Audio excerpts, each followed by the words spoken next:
Mi gente, you already know who it is. It's Danny Limelight. And I need all of you to subscribe to According to Woods podcast on Facebook, YouTube, and all other platforms.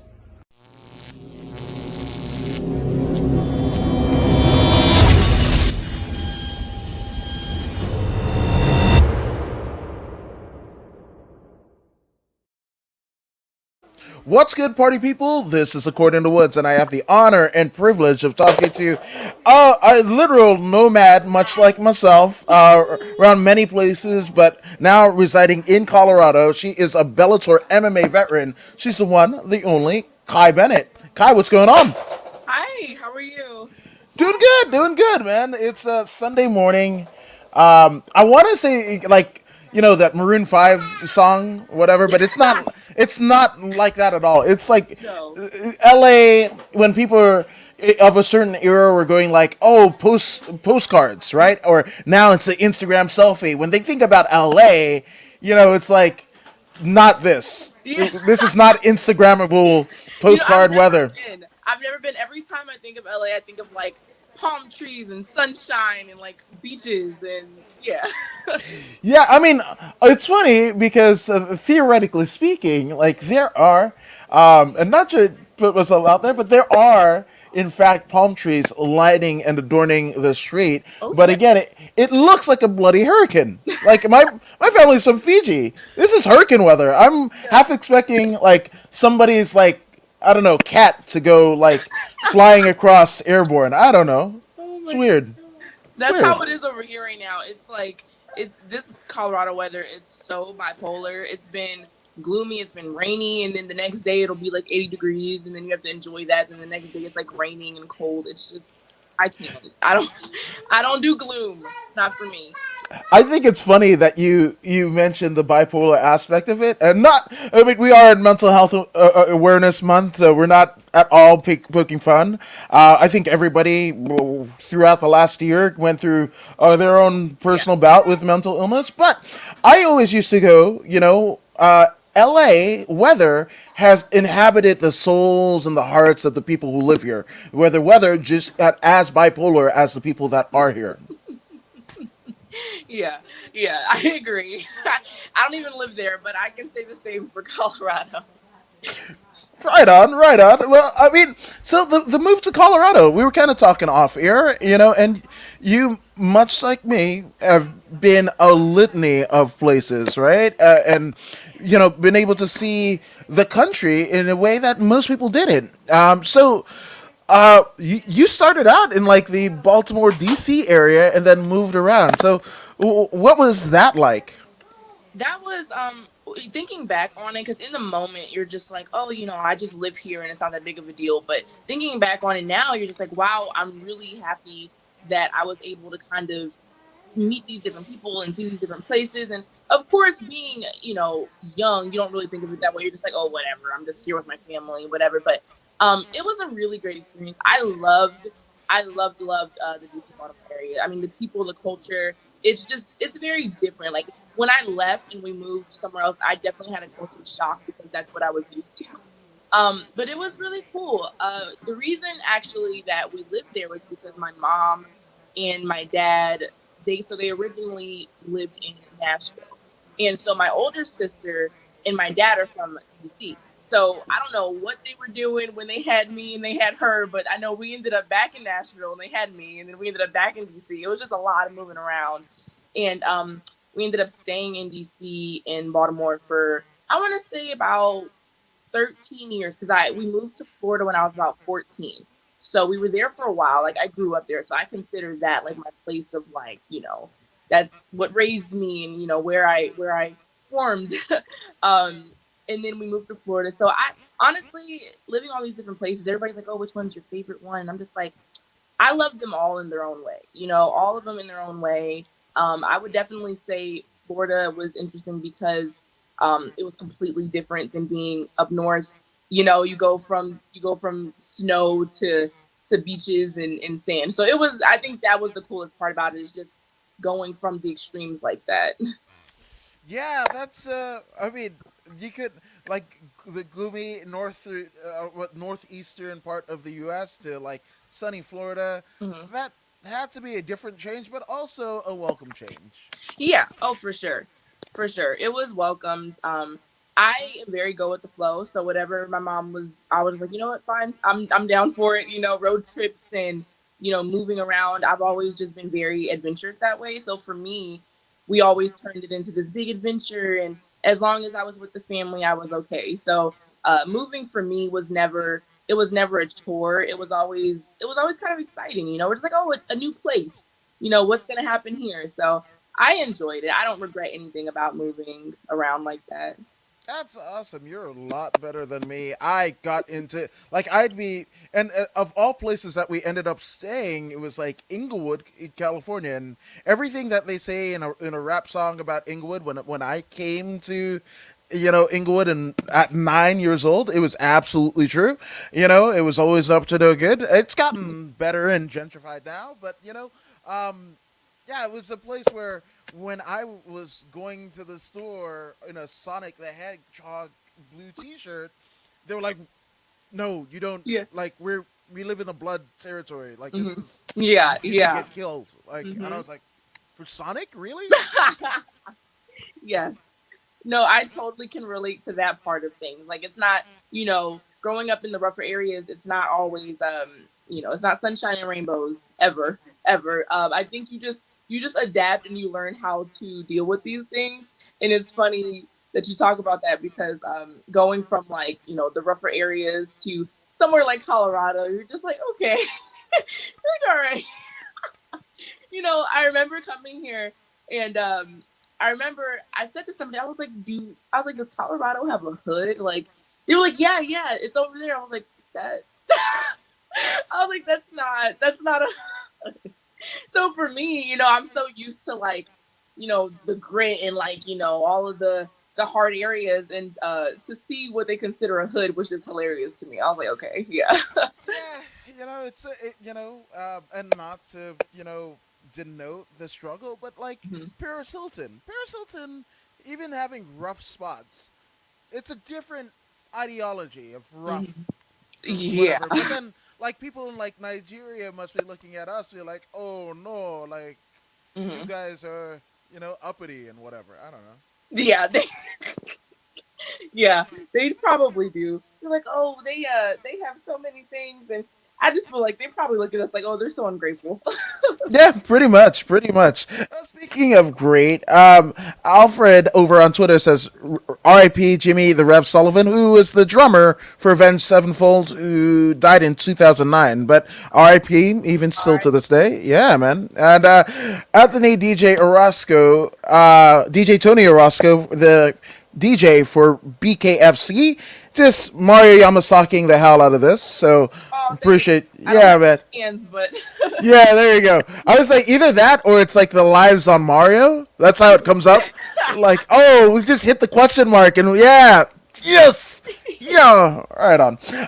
No, but so you handled it a hell of a lot better than I. Like, I would be somebody who would be passing in my like school, and somebody in the hallway would be like, oh. Our parents know each other, or we've known each other since we were babies, and that would be a trigger, and I would just like waylay on said person because I found out now, and I'm not the toughest guy in the world by any stretch of imagination, but that would just be a trigger to me because I didn't have that. And I know that now as an adult, but as a kid, I made my home in the principal's office, is what I'm oh saying. my gosh. You know what's funny? I was kind of the opposite. I was very I think because moving around so much, you learn how to like keep your head down and just, you're always the new person, so you never want to cause issues and blah blah blah. And for me, I was always bullied terribly. Like just girls were so mean to me. And I was just so like I never caused issues. I remember there was one time where a teacher did something. She hit me actually. She hit me. Yeah, she hit me. And I remember I went home to tell my mom, but so what she did was she called my mom before I could get to her. And she basically lied and like made up this story because she knew I was gonna go home and be like, "Oh, she hit me." And I was just talking to my mom about this the other day. Like we were talking about how that one time, like I went off on a teacher and I got in trouble, and I was like, that was one incident. I was always perfect before that. But I think I just snapped because I was tired of people like trying me and all this. And I was like, especially coming from a teacher, I was like, the teacher can catch these hands.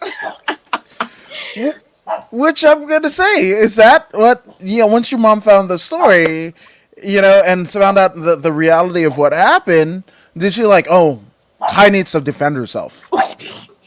So that there's a whole other story that happens that kind of goes into okay.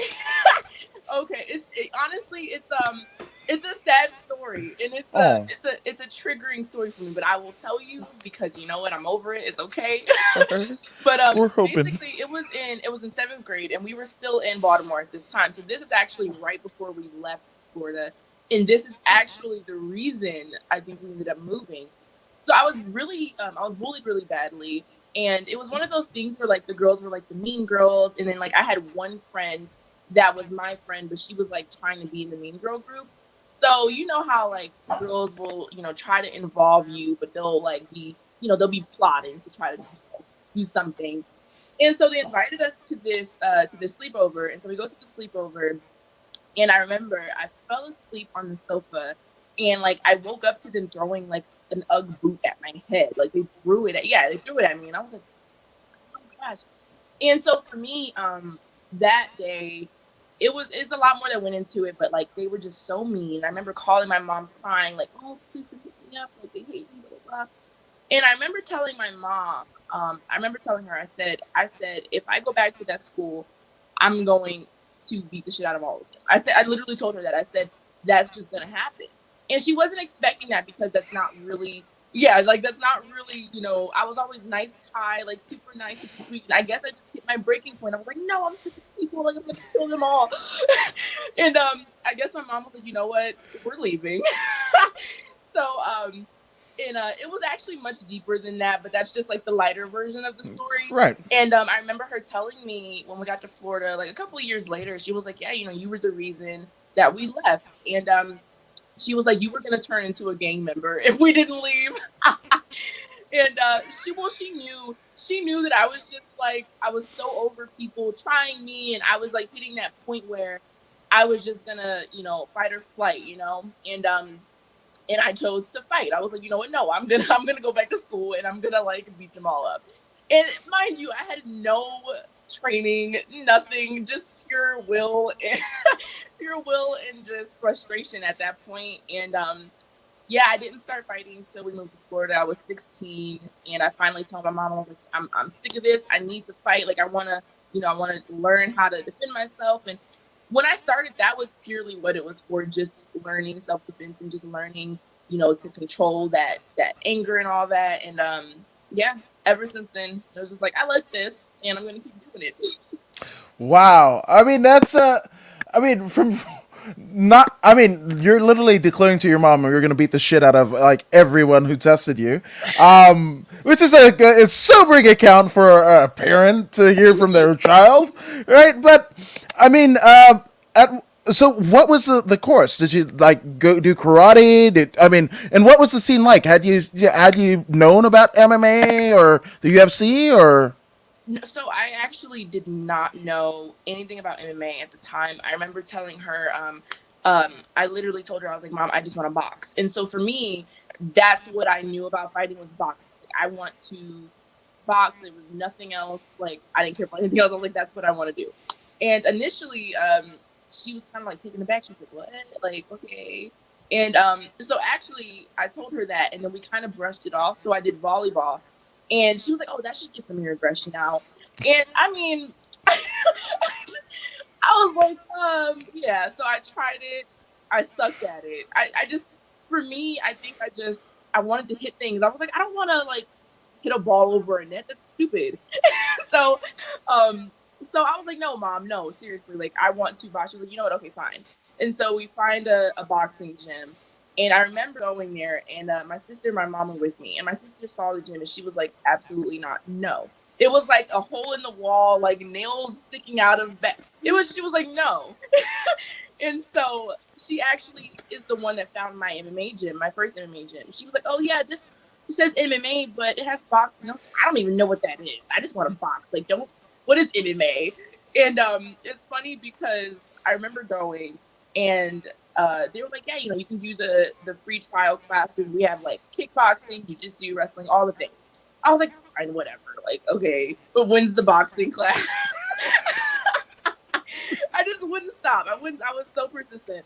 And I took all the classes. And at the end of the day, I was like, I like this. I was like, it's cool. I said, I have options. I said, I can like grab people's legs. This is awesome. I can kick people.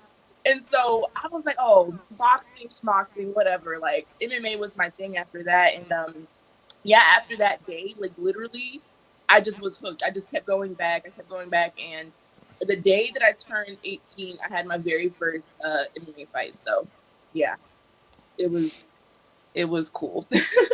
Wow, those are okay. So there's a lot to unpack, but there's a couple dubious kind of distinctions going on. Well, your mom was like, oh, putting you in volleyball, you're getting your aggression out because yeah, everybody goes to like, oh, the badass motherfuckers at school, the volleyball players,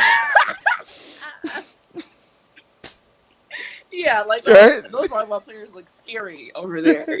Yeah, it's Yeah. like their forearms, which I almost kind of want to go like, what if you had gotten hit with? Yeah. Because I watch those fucking things all day on YouTube. A sports fails, 20 minutes long. Me and my son, my 13-year-old, we will watch that shit and howl laughing. My wife thinks like I'm choking him. No, we're fucking dying watching these sports fails and people getting clunkered down. Yeah. Like especially they spike the ball and somebody's face is just there. Like why is it there? Like they were on the other side of the fucking thing and bam, and then their nose just fucking breaks. It's all blood everywhere. It's all fucked up, man. But yeah, so there's that, right? And then even like the MMA deal where I mean, to me, even going to that boxing gym and your sister had her kind of preconceived notions of what it is and what she wanted for you. But like that's the best. Like, it's almost like Rocky, right? Rocky fucked up when he started going into the amphitheaters and everything like that. He should have just stayed with Mickey and in that dingy fucking gym and been fine. His like Apollo Creed and all that shit. He wouldn't have died if Rocky hadn't have fucking gone to the got all high and fucking toity and shit, man. Uppity motherfucker. Son of a bitch. No, seriously, that's how it felt. No, I swear to you, like I felt that way. I was like, she's so, and I even asked her, I was like, why are you being so like prissy about this? I'm like, what? Yeah, she pinkies out, like. Like, why are you doing that? I said, this is a boxing gym. She's like, no, you're going to do it. You're going to do it right. Let's do this. I was like, do you even know what, like, I was like, do you even know what right is? Like, you've never even been to a boxing gym before. Like, so for me, I was like, how can you even have an opinion about this? And neither could I because I was new at it too. But I was like, I'm not picky like that. I said, I just want to learn how to throw these pins. That's it. She's like, no, but she's like, no, you're gonna do it right. She's like, you see that? She's like, that's just bad. She was like, there's nails sticking out of the bags and this and that. I was like, okay, you know what? That's cool. She's my older sister, so she's a bit of a bully that way. So You didn't even have to wait for the girls at school. It was like, no, big sis got this shit, yo. Which and it's okay. So again, super super fun because if you've ever done gi jiu-jitsu, right? And like around people that don't, whatever, like you might tie the thing into the your belt and make it a bag in your gi, and you got to run in to get a sandwich because you're starving because you fucking went with killers for 90 minutes and 6-minute rounds or whatever, and you run in and like, oh, you do that jiu-jitsu and start fucking karate chopping you, and like start karate chopping you, and I'm like, you don't know what this is, man. Wait, funny story about that actually, because I was actually, it was actually like a couple days ago, and I'm not gonna say no names. To protect the innocent. Nobody needs to know. But I was in just a regular like fundamentals jiu-jitsu class because fundamentals are everything. So keep doing that. But I was in class, and so they had us partner up, and we were doing like hand fighting, right? So I'm raising my hand. I'm like, oh, I need a partner. And I get not stuck. I don't get stuck with this old guy. I get paired up with this old guy. And he's super sweet. And as soon as we shake hands, he just does this. He's like this. He's like this, and he starts like he has his hands out like this, like he's gonna fuck, like he's just gonna. And I'm like, what are you? I was like, what are you doing? Like, and I didn't ask him that because I felt bad, but I was just kind of like, I didn't know what to do with my hands, and he was like doing this weird like eye pokey type. I was like, dude, like bring your fingers in. Like if you eye poke me, we're gonna have some issues. And it was just funny because he was like this, like he had his hands out like he was gonna karate chop me. And it was just hilarious. He was so adorable though. He was so adorable. Jesus Christ. He probably was like, I'm a badass. Yeah, I'm trained in Three Stooges, eye pokes, and whatever the fuck that Tommy the Green Ranger summoned the fucking Megazord. And then the fucking, I don't know. Yes, and he was trying to tell me things, and I was like, oh, yeah, thank you. Like, yeah, that works. I was like, yeah, this works all day. Like, And the thing about it, he was in class. Like, he paid money, and he was like, yeah this is going to work. I was like, you know what? This is the fundamentals class. I know what I'm working with here. Just, I'm like, I don't ever like to burst their bubble. I mean, yeah, do what you do. Do you. There's a bunch of motherfuckers that die every year. Not of the COVID, but this bullshit that fucking push you with your finger and fly 300 feet. Like, I want to believe, man. Like, that's like the lemmings, right? Like, you don't fucking see them. You see them walk off the cliff, and you're like, no, I don't want to pay another fucking $150 a month for this. Yeah. No, but no, there are some motherfuckers that do. Yes. Rex Kwando all day. I mean, what? But 18 years old, right? Tender age of 18. And most people, I mean, we've seen those like sweet 16, 18, like buku fucking Rolls Royce in the driveway and like 1,000 friends or whatever. Nope, not for Kai. Like, I'm gonna fucking fist fight somebody. How does this happen? Man, I tell you, when I started, and I'm very much that way. That's my personality. Is when I really cling on to something, when I really love something, I just go full throttle with it. And for me, it was just, I guess, passion at first sight with fighting. The first day, I was like, this is. It felt like it was what I had been searching for. I guess I know that sounds cheesy, but it did feel that way. I was like, man, this is what I've been missing out on. Like trying to fill the void with like stupid volleyball that I hated and just all these other things. Like I was like, this is not it for me. And fighting, I was just like, man, this is everything because it allowed me to get I guess I've had that aggression my whole life. And my mom actually was not surprised. She was like, that's literally who you are. And I was like, what? Really? I'm so nice. She was like, no. She was like, no, you're not. She was like, no, you're not. No, you're not. So for me, that was like a wake-up call. Like, I guess me being bullied and feeling like I need to redeem myself and just all that. Like fighting for me was like me beating up all those girls that bullied me, And ever since then, it's just been my love and my passion. I remember I was training 16 and I wanted to fight immediately. I remember I had like some Naga tournaments and just whatever I could do at that age. And I had like a couple smokers and stuff because I was like, I just want to do it. Like, he was like, no, you're not old enough. I'm like, well, what can I do? And so they just kind of put me in a few of those things. And 18, I was like, yes, this is it. Like, I actually think I was not quite 18 yet because I think in Florida at the time you could be like 17 and fight with like your parents' permission or something like that. So I think I was going on to 18, something like that. But first fight I went out there and I remember it was hilarious because I did not listen to shit my corner said. I blacked out. I was like, I blacked out. And I remember because I went out there and I just mauled the girl. Like I mauled her. I don't remember anything. I was like, I was like, I have to win. So I just go out there like a crazy person. I just completely forget all technique and all. I just go out there like and go crazy. And I win, which is exactly what I wanted to do. But my coach was like, you didn't listen to shit we said. I remember, like, the girl was on the ground, and the whole game plan was to not be on the ground with her because my jiu-jitsu was ass at the time. So they were like, no, stay off the ground. And so I remember, like, I started kicking her in the legs, and my coach kept telling me, disengage. And I was just like, no. I was like, I have my hands on her. And he was so angry. I remember watching the video back, and I hear him like screaming, like, "Stop it, no!" And I'm just doing my own thing. Like, I don't even care. And it's funny to think back on that because, like, that's obviously not a good sign as a fighter. You need to be able to listen. But I just chalk it up to it being like first time nerves and jitters and all that. Because after that, I kind of learned to open my ears and to not black out and to be like aware. But I just think that's hilarious to me. That fight was funny because they were just screaming. They were like, "You didn't listen to anything." Like, but I won. So Yeah. that's all that matters. Yeah, no, I mean that's also a way that you could still like even in a win draw the ire of your coaching staff. It's just like, why the fuck are we even here? If Yeah. you're just gonna go crazy, like why are we They like, felt useless. They were like just sitting there like screaming, and I'm not listening.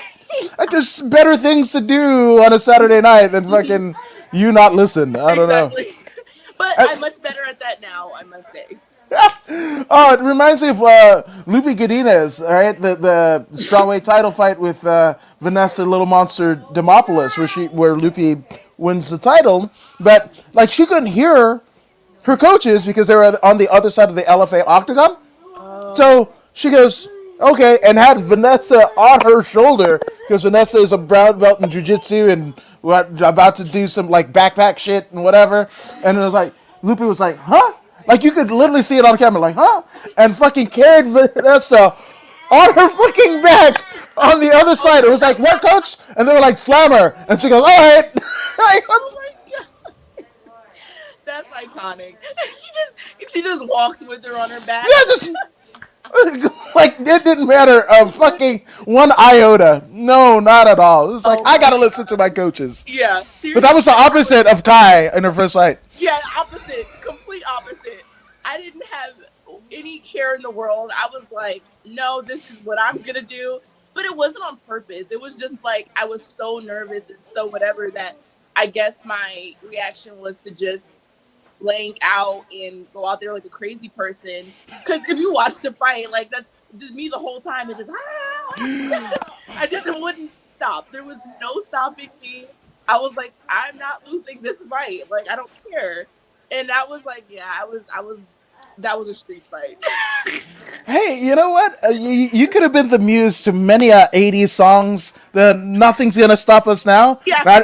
Not your coaches. Not the fucking rage. Like nothing. Not your opponent. Fuck no, not your opponent. She said she was gonna do some jiu-jitsu shit, wrap you up like a damn whatever, like a Christmas package and a bow, present you to her coaches like, look what I did and whatever. You're like, I don't know karate, but I know crazy. I didn't care. And you know what's the worst part about it is because I wasn't listening, if she would have wrapped if she would have wrapped my legs, I would have not known what to do. Like, and that's like, he was like, God, disengage. And I'm just kicking her in the legs. I'm like, no. Like, no. Yeah, I lucked out. Honestly, I lucked out because it's funny. Her and I, the girl that I fought, we're actually friends now.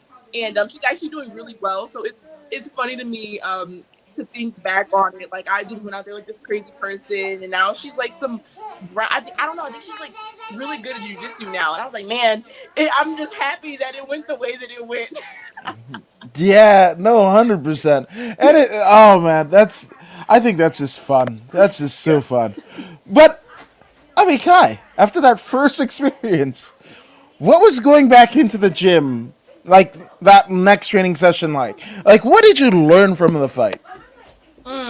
Honestly, I learned the most I learned is to listen. That's number one.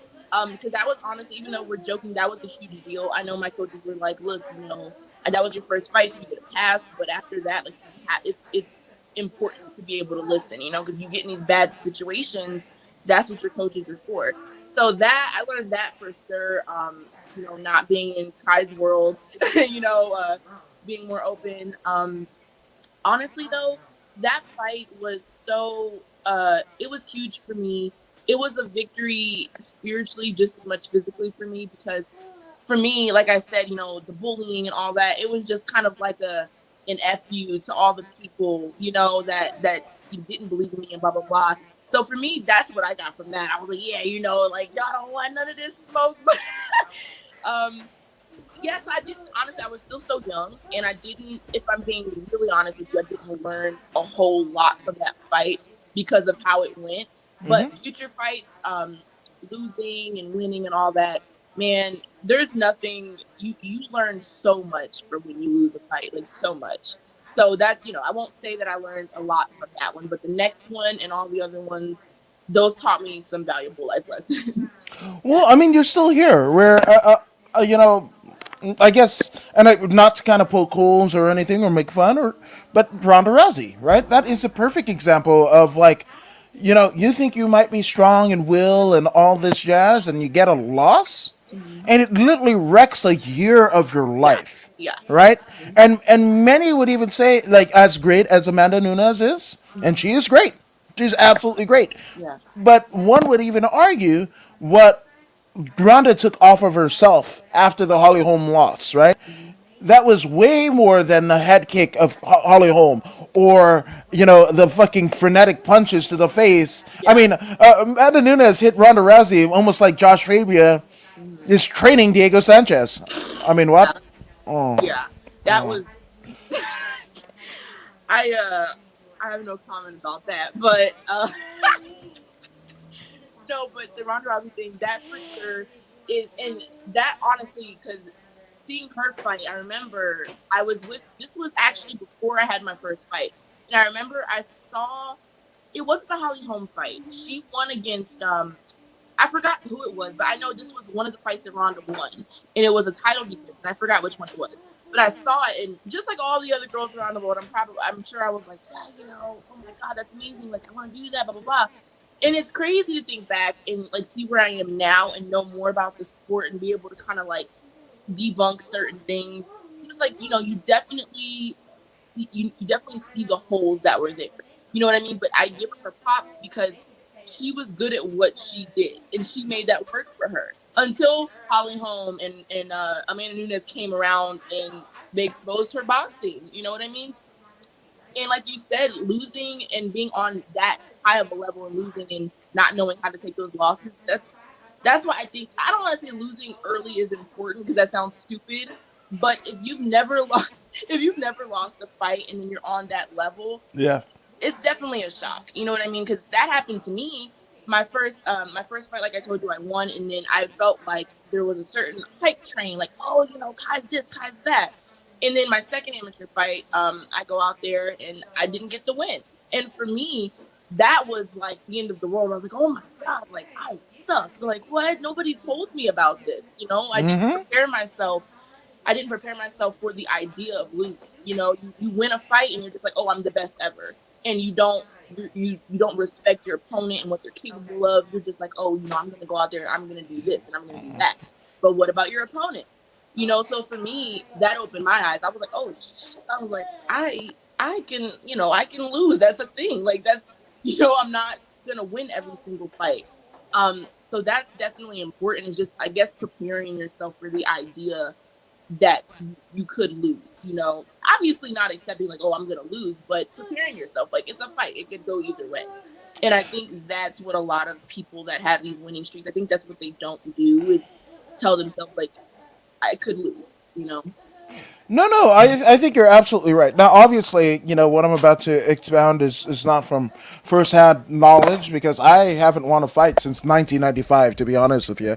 But, with that all being said, there's an evolutionary process, right? Because even, to go into a fight, right? Most people live their life to not go into a fight. Just like real world examples, right? Like I never want to go in a fight again. Like, and they'll take a weapons training and like I'm gonna shoot this and whatever because I don't want to get in a fight. I'm gonna remove myself from a situation. If I see things, get intense in a club or whatever, to not be the motherfucker that posts that shit on World Star, right? Like, because usually that dude, like, and he also got shot.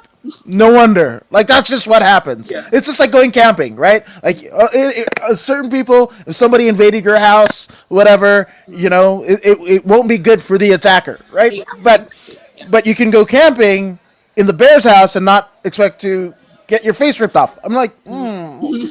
no, that's an important part of the evolutionary process. Is like Yeah, you got to know the hazards that present themselves, and you can make calculated decisions on exactly. what you should do Exactly. based on all of the data, win, lose, or draw, that is presented to you. Hmm. I agree. Oh, Yeah. that's yeah, right on. But so, what did you learn about yourself through that first loss that you didn't know before? Mm, um, yeah, I learned honestly how how tough I was in a way. Like, I guess it takes losing to see certain things about yourself. I guess, for me, I was still so young. I think 18 going on, not even going on 19. I was a young 18 when I lost that second fight. And for me at the time, like I said, it felt like the end of the world. It felt like, oh, should I be doing this? Is this something that, I'm good at if I'm losing, blah, blah, blah. And I was like, girl, shut up. I was like, what are you talking about? Like, for me, I just learned that I'm stronger than what I thought, and that it's not the end of the world, and just to keep going. Because there was a time when I was like, I don't know if I should be doing this, because if when you lose, of course you want to look at it like, okay, is this something that I can do long term? Am I good enough to do this and not get hurt? Blah blah blah. So all those things went through my head. I'm of course I'm a little dramatic. It's one loss, and I'm already like, oh, should I even do this anymore? And everything like that, like also having support from my family was everything to me. Because when I have these thoughts, I go to my family. I'm like, look, I suck, and I think I suck. What should I do? And they're like, first of all, shut up. They're like, you don't suck. It was one fight. You didn't get knocked out. You didn't get, you know what I mean? So that they always had to show me like the positive side of things, because I automatically go to the negative. I'm just like, oh, I did this wrong. I did that wrong. And so for me, it just showed me that I can keep going. I can lose and I can feel like it's the end of the world, but it's not. And just pick yourself back up and keep going. I just was like, you know what? I just got back in the gym. I talked to my coaches. I was like, what do I need to work on? This and that. And yeah, that's just, yeah, I learned that I can just keep going, even when I feel like it's the end of the world. I love that you mentioned your family, and that's an amazing thing to have in a support system like that. But all this, like, while, what is your older sister thinking? Like, she was just, like, was it up to her standards? Is that what I want to know? She, what, my sister, my family, I will say they're crazy. Because it's just me and my immediate family. That's why we're so close. It's me, my brother, my sister, my mom, and my dad, but he doesn't live here with us, so we don't really have a big family. So it's always just been us. And they are. I remember. Excuse me. I remember when I told them I wanted to fight. They were like, their initial reaction was like, "What? Why do you want to do that? Like, why would you want to do that?" And I remember after my first fight, when I mauled that girl and didn't listen to my coaches, they told me, they were like, "Man, I think you can do this." They were like, "You went out there and you shut us up. You shut out. You impressed us and made us realize that you can actually do this." And after the second fight that I lost, I remember asking them, I'm like, "Do you guys still think that? Like, do you guys still think that I can? You have the confidence in me still?" And they were like, "Absolutely, yes." I remember my mom was screaming her ass. She was in the crowd, and I remember she was talking so much, and she was like, she's like, "God, get up!" And I remember she told me she was actually sitting next to the family of the girl I was fighting, and she didn't know that at the time. And I Oh, told her, I said, "Ma, you can't be out here doing that. So you cannot be out here like cussing at people like that." And but yeah, no, they're so supportive. My sister, she's very supportive because she knows, she trusts me. Like, she's seen me fight, and she's like, "You know what, you can do this, and I believe in you. Like, I'm confident in you." And so I'm really grateful to have them, because anytime that I'm like doubting myself, I can talk to them and be like, "Hey, you guys, like, I'm not feeling so great today. Like, I need you to keep it real with me." And they'll always tell me. I'm like, and I told them, I said, "Look, if there's ever a time where I get ass beat and I just look terrible, I'm like, I need you to tell me if I should, like, if this is something you think I should be doing, because your family will always be honest with you. People will always be like, 'Oh, Kai, you're so this and that,' but I know my family will tell me, 'Girl, sit down.'" They will be like, "You need to, like, no."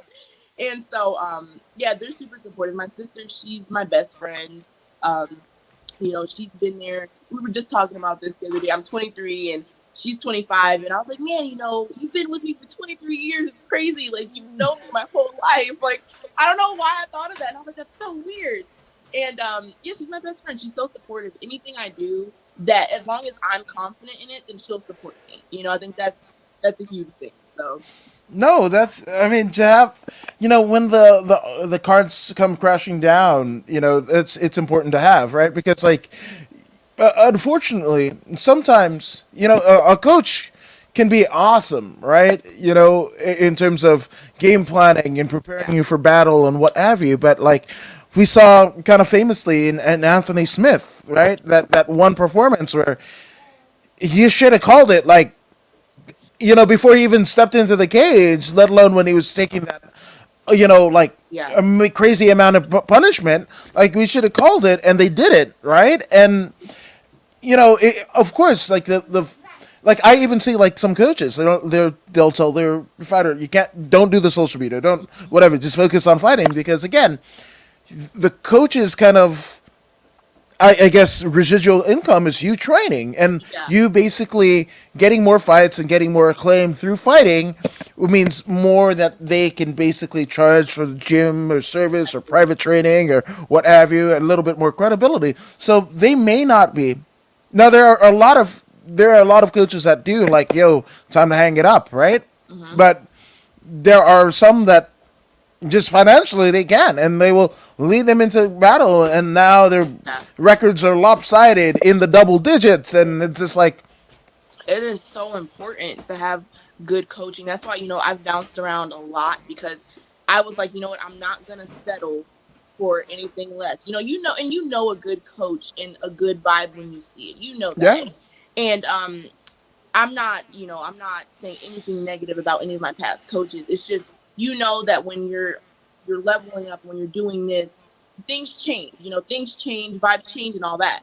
And it is so important to have the right coaches around you, like you said. Like you don't want a coach to be looking at you like dollar signs and risk your well being just so you can make some money. That's not okay. That's not okay. I remember I'm with my coaches now, and I love them so much. And uh, we actually, I'm coming off of just a little mild injury, and I remember asking him like, when do you want me to fight? I was like, I'm ready to fight whenever. Like I'm getting my weight down and blah blah blah. He was like, no. He was like, sit down. He was like, absolutely not. I'm not putting you out there, and even though your shoulder and whatever is okay, I'm not gonna risk you needing surgery and then having to take off, this amount of months. So I was like, you know what, you are right, coach. I was like, thank you for looking out for me. And it's just so important to have that. A lot of coaches will be like, yeah, let's take this fight. We don't want to turn down any fights. And at a certain point, you have to be okay. You have to put your pride aside and be okay with turning down certain opportunities when you're not ready. Why yeah. go out there and get exposed or embarrassed or knocked out potentially when you're not ready? So it's important. No, absolutely, absolutely. Which I gotta have you gotta sat around to think like, because you have, I mean, you're far removed from that, girl that was getting bullied by these mean girls in school, and you know, obviously wanting to do boxing. Then you're like, oh wait, I can kick and choke people. Cool, right? And then it's evolved, right? Yeah. So your expectations have changed, your knowledge has changed, right, and grown. But have you ever thought like, what is your why now? What is my why? Yeah, That's a good question. For me, it's not as deep as the initial bullying and stuff. That for me, that kind of died out a few years ago. You get older and you're not holding grudges and you grow and all that. For me, it's just what I love, and I think I always tell myself, I feel like I still have something to prove to myself. I'm like, once I start something, I'm not a quitter, and I feel like there's still a certain level and a certain amount of success that I need to reach to be proud of myself. And I guess that's kind of my why, and it does kind of go back to um, you know, childhood things and bullying and stuff like that. It's not as strong, but it definitely has a little, a little. it's definitely still there a little bit. But for me, yeah, it's just proving to myself more than anything. I don't, I don't do it to prove to anybody else anymore. Initially, it was, yeah, I want to show these people that I can do this and I can be that. But now it's like it's for me. It's for me, and it's not for anybody else. So that's really what's changed as I'm getting older and everything. Yeah, I'm just not doing things for other people anymore. It's just for me and showing myself that I can do what I think I can do, and I'm capable of what everybody else thinks I'm capable of as well. So yeah, that's really it.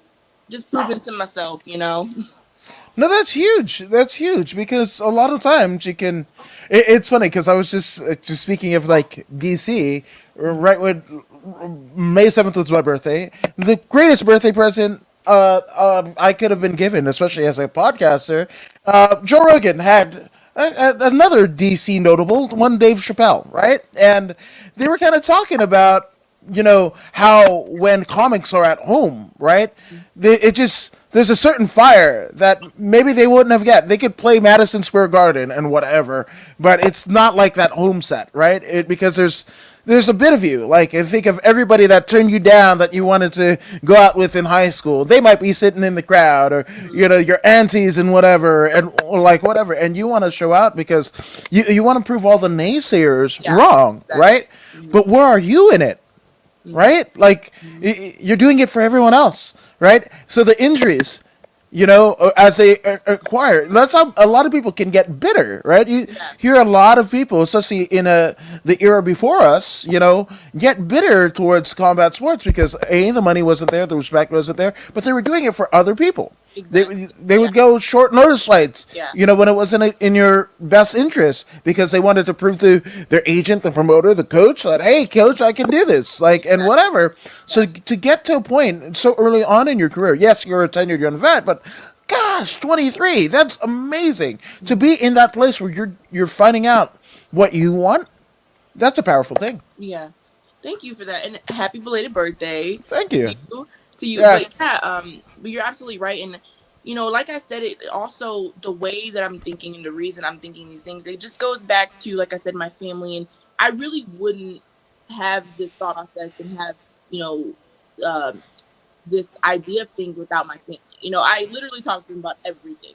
Everything. I literally the other day, because fight camp, there's ups and downs, and I can be candid about that. There's ups and downs. I am very emotional. I cry a lot, especially when I have like a rough day or what I feel is a rough day.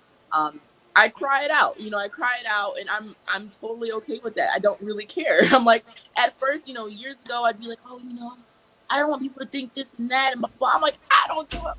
Like, if I need to cry, I'm gonna cry because that's what I need for myself. What I learned is not holding in your emotions. That hinders you more than anything. How are you gonna go and perform to the best of your ability when you have all this stuff in your head and you need to cry, but you're afraid to cry? Like, you know what I mean? Like, just let it out. What is the harm in crying? What's the harm in talking about what's bothering you? So I think that's kind of what helps me through my camps, is talking and crying and just being to myself and letting it all out, because that's a huge deal. Like, I'm a crier. I'm a crier. Like, I cried yesterday. That's cool. Like, again, and this is especially with like mental awareness and all this stuff. Like, in many ways, I'm still mourning the passing of my parents, which happened for my dad in Christmas Day of 20 or Christmas morning of 2010, and then December 3rd, 2013 for my mom. Right, like in.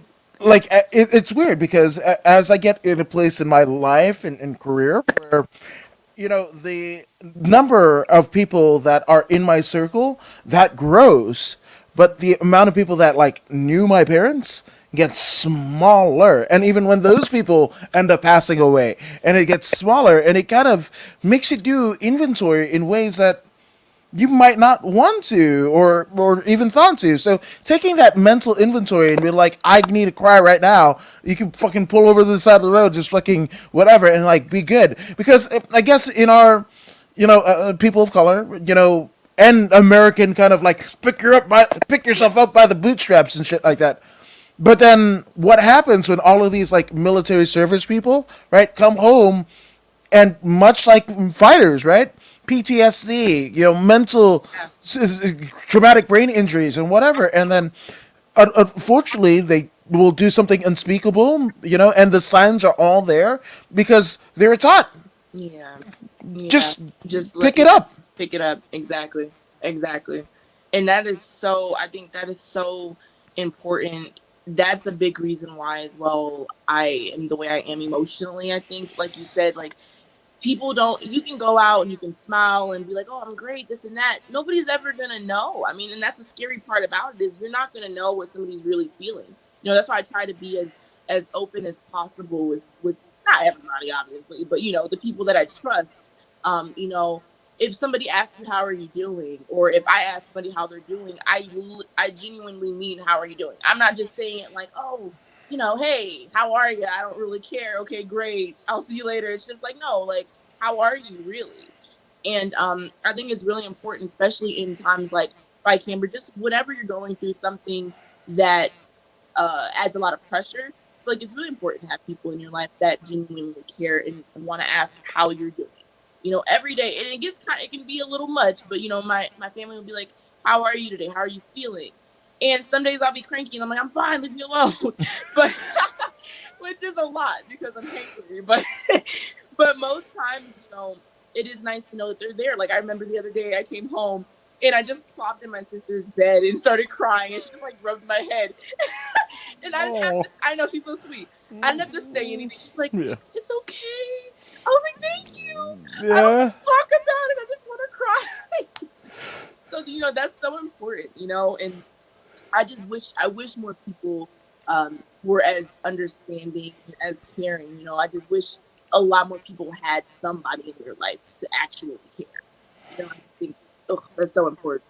Well, that's it. It's being more people. Which thank you for your strength in sharing that, and a litany of things that you have done in this time together. Because I mean, there's times like with my wife, like I don't know because I'm not equipped. Because that set of circumstances that might have befell my wife, I wasn't presented with that before, and you don't know what you don't know. So Exactly. Yeah. when again, it's just more people being open and honest and like having something to relate it to, right? Like, hey, if you're just think about like when you're a kid, right? Like sometimes you touch the stove is hot, whatever, and then like you touch it. That's a very good thing in terms of your development. Like, oh, I'm not gonna do that shit again, right? Probably not saying shit as a kid, but yeah, well, maybe I did. But I digress. But theoretically speaking, you need that because next time and it might not even be the stove. You just know like the warmth. You can Right. trace. You know what it smells like. You know Yeah. what, and all of these things, right? But if people don't know that, then they won't have that bit of knowledge that they could help, whether it be other people in their community, Mhm. but also themselves as they're going through it. Yeah. Yeah. Yeah. So let's do something fun. Now you have lived in a lot of places, right? Do you remember much of Nashville? No, I was Okay. only there for a few years, so no. Okay. All right. So we'll take Nashville out of it. Now, Okay.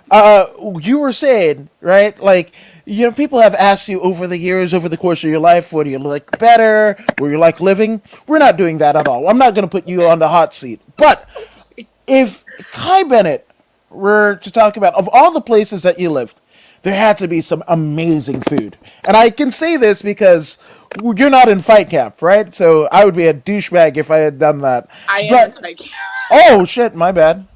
Fuck. I'm gonna ask anyway because I'm an It's idiot. okay. I'm an idiot. But let's go with DC. Best cuisine as related to you. Oh my gosh. Okay. So what I think about, what comes to my mind, because my family, my sister and my mom are obsessed. I would say crabs. Oh my gosh, you get the best crab legs in Maryland, but that's not DC, but that's Maryland. Still, Um, DC. I'm trying to think. There was this place. I forgot what it's called. My dad loved this place. It was like a sandwich place, and I know the sauce was uh God. I know people that are from DC are gonna kill me for botching this, but it was I think it was like mumbo sauce or something. Like it was something. I think it is that. It was that. It was really good. I was really young, so I can't remember, and I'm botching that.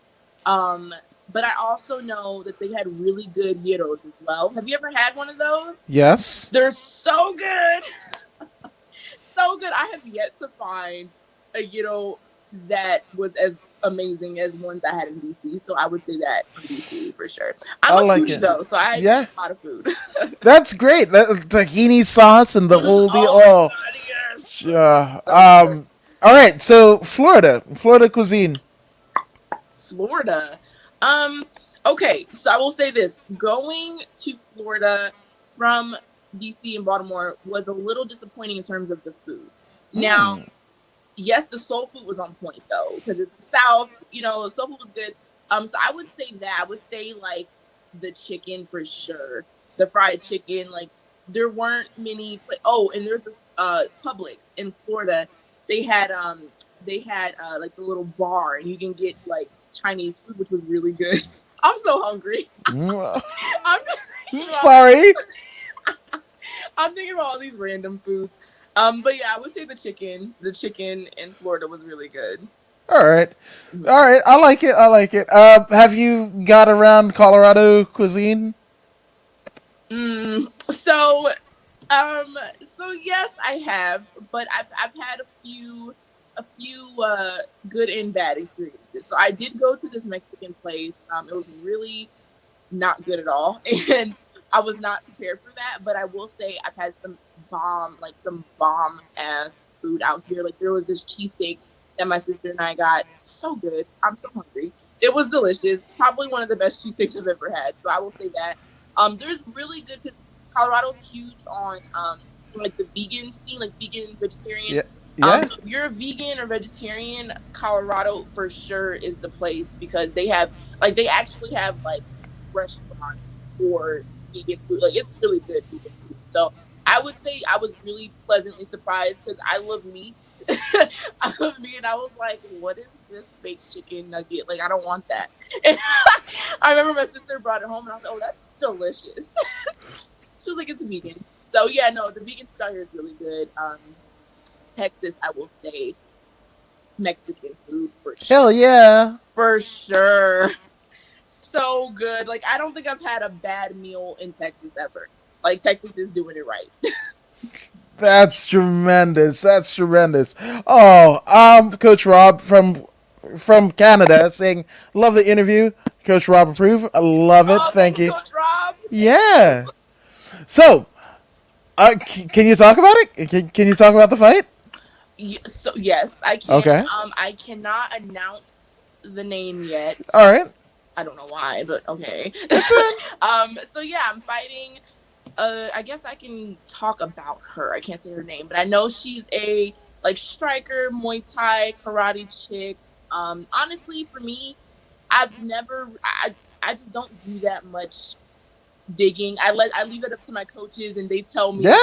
I'm just like, you tell me what I need to do. Like, I don't really care. I know for me, I've done that in the past, and it's definitely gotten in my head. Just looking at what they're doing, and oh my god, I'm like, no, I'll see you on fight night. But yeah, I know she's tough. I've seen one of her fights. I know she's 1-0 with LFA. Super tough girl. I like the matchup personally for myself. Especially after not fighting for 2 years. I think it's a really good, comeback, statement fight for me. So I'm excited. I like it. Now, not to pry too much, but is there a date and a venue? Yeah, the date is June 4th for LFA, and I'm not sure the venue yet. Well, LFA it's happening in a LFA Octagon for sure. Yeah, all right. Yeah, for sure. It's gonna be. I know it's gonna be in Oklahoma, so that's all I know. All right, I like show it. Up. Show up. I like it, man. That's cool because we're less than a month out. I'm excited. That's one of the reasons why I've got the UFC Fight Pass because I first got it when they were like, 30 days after the pay-per-view, you get to see it for free, and then that lasted all of 6 weeks, whatever. But I keep it because all my friends fight on LFA or that Mexican promotion down there. So tremendous. Now, Obviously, Kai, there have been a lot of people, both professionally and personally, not just in this fight camp, not just in fight, but your entire life, that have helped you get to where you are, not just as a fighter, but as a person. So take as long as you need, my dear. Let's get some shout outs out of the way. Ooh, shout outs. Okay. First I have to obviously shout out my family because I love them and I keep talking about them. My sister, my mom, my brother, my dad, his wife, because his wife, Nikki, they've been together for a while and she's actually been a huge part of my career. When I was living with them, like she was just so supportive, and you can't ask for a better stepmom. So definitely huge shout out to her. Um, and I'll shout out all of my coaches that have ever coached me, good or bad. It doesn't matter because obviously that has gotten me to where I am now. You always got to pay respect to the people that have helped you. So, um, any gym, any training partner, any coach I've had, huge shout out. Um, Shout out to my manager, Jason. He's awesome because he's making all this happen for me, and he makes life so much easier for me as well. In fight camp, I don't have to worry about all these things. He handles it for me, so that's really awesome. And also shout out to my team now, Elevation, and my coaches, Cody Donovan and Christian Allen. Love them. They're awesome. And yeah, shout out to my sponsors as well. There's so many. The Dice Team, Guardians, CBD, Impact Mouth Guards, Low Blow, and Egg Weights as well. So shout out to all those peeps. Thank y'all. Heck yeah. Now, as you ready yourself for the LFA Octagon on June 4th on UFC Fight Pass, for people to see what Kai Bennett is doing in preparation for such a thing, where can they find you on social media? Find me on Instagram at Kai Bennett _ and Facebook at Kai Bennett. I don't have a Twitter. I need to get on that. Definitely need to go on that. But yeah, Instagram, Facebook, that's where you can find me. Trying to be more active. So yeah. I like it. Guys. I have. You shall too. It's a fun time. So, Kai, thank you so much for doing this. A good skill heading into that LFA Octagon. I think it's going to be a firefight. It's going to be fucking fun. Tremendous. It is. But and thank you guys for joining us here at According to Woods. And if you haven't already done so, while you're in that following, subscribing kind of ideology, go ahead and subscribe to the According to Woods podcast on Facebook, YouTube, and Twitch. I mean, Kai, you're subscribed to the podcast, aren't you? Yes. Damn right. I will be. There you go. So she will be, right? That's what you shall do. Be like Kai, future Kai, and be a champion in life and subscribe to the podcast, right? Yes. Yeah, for sure. Now, if you don't believe our word for it, and I don't know why you wouldn't, well, here's Professor Zeta Zhang. Hey, this is Zeta Zhang.